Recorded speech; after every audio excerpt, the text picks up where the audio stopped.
Hello everyone, welcome to my channel Commerce Classes. Today I will discuss accounting. Accounting का आज हम second part को discuss करने वाले हैं। इसमें हम बहुत सारे टॉपिक्स को आज डिस्कस करेंगे। जो टॉपिक्स रह जाएंगे उनको अदर वीडियोस में डिस्कस कर लेंगे। ठीक है जी, चलिए पढ़ते हैं। आज हम पढ़ते हैं डेप्रिसिएशन। डेप्रिसिएशन का मतलब क्या होता है? डेप्रिसिएशन का मतलब होता है किसी भी असेट्स की वैल्यू को धीरे से डिक्रीज करना। उसकी जैसे उसकी होल लाइफ होती है, उसके पार्ट्स में उसकी लाइफ को डिवाइड कर दिया जाता है और कुछ इस तरह डेप्रिसिएशन लगाया जाता है।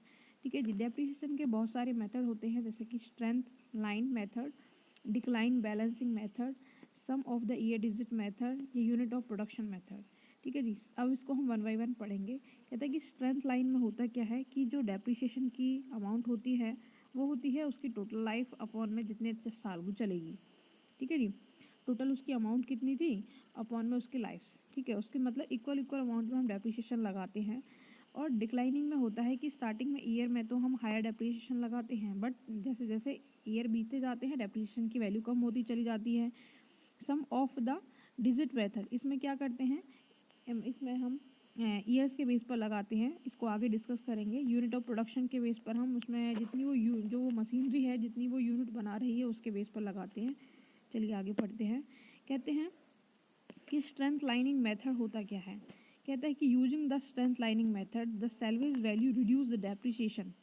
कहता है कि जो हमारी टोटल अमाउंट होती है उसमें से हम रिड्यूसेबल वैल्यू होती है, जो सैलवेज वैल्यू वो होती है जो लास्ट में बच जाती है। सैलवेज वैल्यू को टोटल वैल्यू में से माइनस कर देते हैं। सपोज हमने 30,000 का कोई मशीनरी खरीदा, उस मशीनरी में हमारी जो सैलवेज वैल्यू थी, मतलब लास्ट में जो बचेगी वो कितनी है, हमने सपोज करी वो 3,000 है।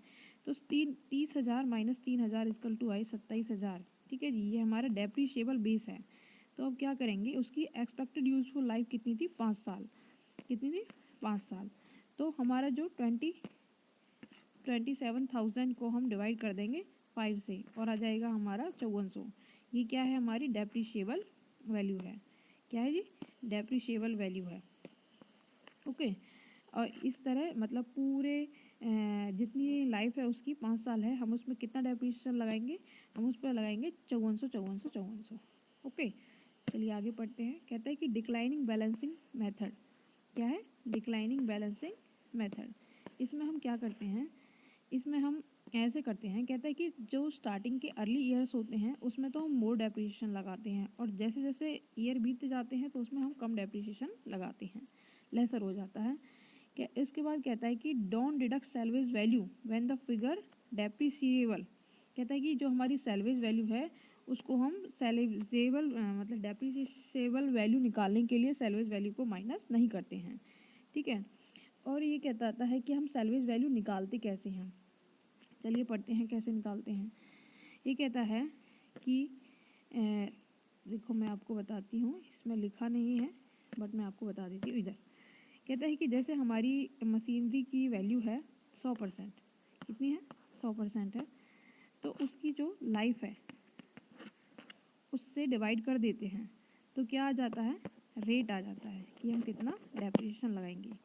उसकी लाइफ उसका जो परसेंटेज अमाउंट है और उसकी जो लाइफ है उससे डिवाइड कर कर जो आता है वो आता है रेट।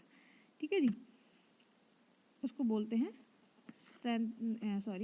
डेप्रिशिएबल, मतलब जो हमारा ये कौन सा है, डिक्लाइनिंग मेथड। ओके, चलिए आगे पढ़ते हैं। इसमें एक पॉइंट और है, कहता है कि डबल डिक्लाइनिंग बैलेंसिंग मेथड कौन सा होता है। डबल डिक्लाइनिंग होता है कि रेट को 2 से मल्टीप्लाई कर देते हैं। जैसे कि हमारा 20 आया था तो 20 को हम 2 से डिवाइड कर देंगे तो कितना आ जाएगा, 40% आ जाएगा। और डिक्लाइनिंग वाला समझ आ गया, उसमें क्या था, उसका टोटल परसेंटेज 100% अपॉन में उसकी लाइफ इक्वल टू आ जाएगा रेट। ओके, चलिए आगे पढ़ते हैं। कहता है यूनिट ऑफ प्रोडक्शन डेप्रिसिएशन। क्या है, यूनिट ऑफ प्रोडक्शन डेप्रिसिएशन। ठीक है, इसमें हम क्या करते हैं, यूनिट ऑफ प्रोडक्शन एक एक्टिविटी मेथड है इसको हम यूज़ करते हैं डेप्रिसिएशन को निकालने के लिए। मतलब जैसे कि यह एक बहुत ही अच्छा मेथड है, एक्चुअल फिजिकल यूज़ के बेस पर होता है ये। ठीक है जी। और कहता है कि जैसे कि हमने in addition to knowing the cost basis estimating the salvage value. Salvage value को हम एस्टिमेट करेंगे कि कितनी हो सकती है। जैसे कि एक टोस्टर मेकर एक था, मतलब कोई मशीनरी थी, उसकी वैल्यू कितनी थी 60,000, सॉरी वो 60,000 यूनिट प्रोड्यूस करती थी। क्या था, एक मशीनरी थी जो टोस्टर मेकर थी, कुछ भी बना सकते हैं वो आप, ठीक है जी। वो बनाती थी, कितनी यूनिट बनाती थी, 60,000 यूनिट बनाती थी, ठीक है।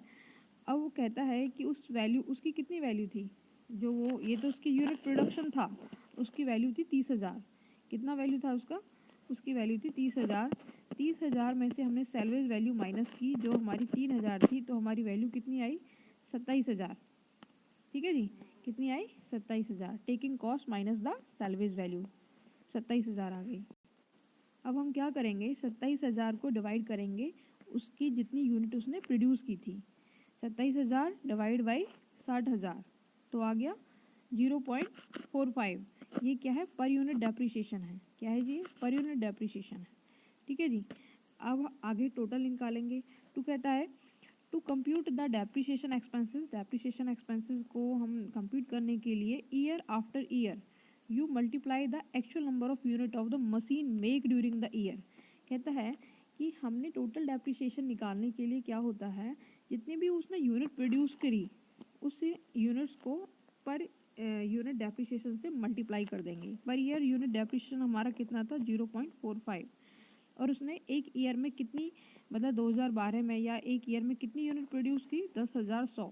तो 10,100 मल्टीप्लाई 0.45, तो ये क्या आ जाता है, ये वाली वैल्यू आ जाती है 4,545। ये क्या है, उसका डेप्रिसिएशन है। ओके, चलिए आगे पढ़ते हैं। कहता है कि calculation sum of the year digit, sum of the year digit के बेस पर हम कैसे कैलकुलेशन करते हैं डेप्रिसिएशन की। ये कहता है कि एक कोई मशीनरी थी, ठीक है जी, कोई मशीनरी थी, उसकी जो मतलब लाइफ थी वो कितनी थी, 5 साल। कितने साल चल सकती थी वो, 5 साल। तो हम उस 5 साल को इस तरह ऐड करेंगे, 5 + 4 + 3 + 2 = 15। इन सारे को हमने क्या कर लिया, प्लस कर लिया। इसका वैल्यू कितना आया, 15 आया। To get your denominator for the rate of fractions, कहता है कि फर्स्ट ईयर में हम क्या करेंगे, 5 डिवाइड बाई 15, तो 1/3, ठीक है जी। सेकेंड ईयर में हम क्या करेंगे, 4 डिवाइड बाई इसका टोटल कितना था, 15, ठीक है जी। उसके बाद हम करेंगे ऐसे ही हम आगे करते जाएंगे। थर्ड ईयर में क्या करेंगे, 3 डिवाइड बाई 15, और फोर्थ ईयर में क्या करेंगे, 2 डिवाइड बाई 15। इस तरह हम करते जाएंगे। बट इसकी डेप्रिसिएशन वैल्यू कैसे निकालेंगे, वो इस तरह निकालेंगे। कहता है कि 27,000 कैसे आया, आपको पता है कैसे आया, 30,000 माइनस में 3,000, तो क्या आ जाता है हमारा 27,000, ठीक है जी।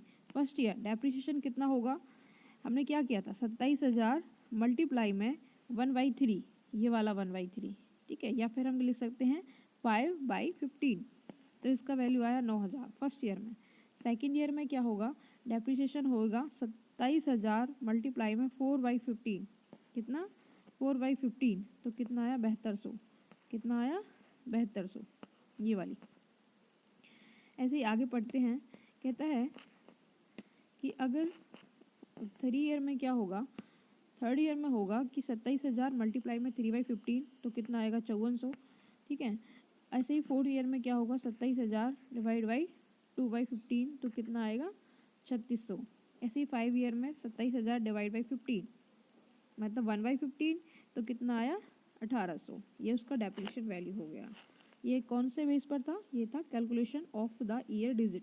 ओके, आगे पढ़ते हैं। डेप्रिसिएशन का मीनिंग दिया हुआ है कि डेप्रिसिएशन किसे कहते हैं।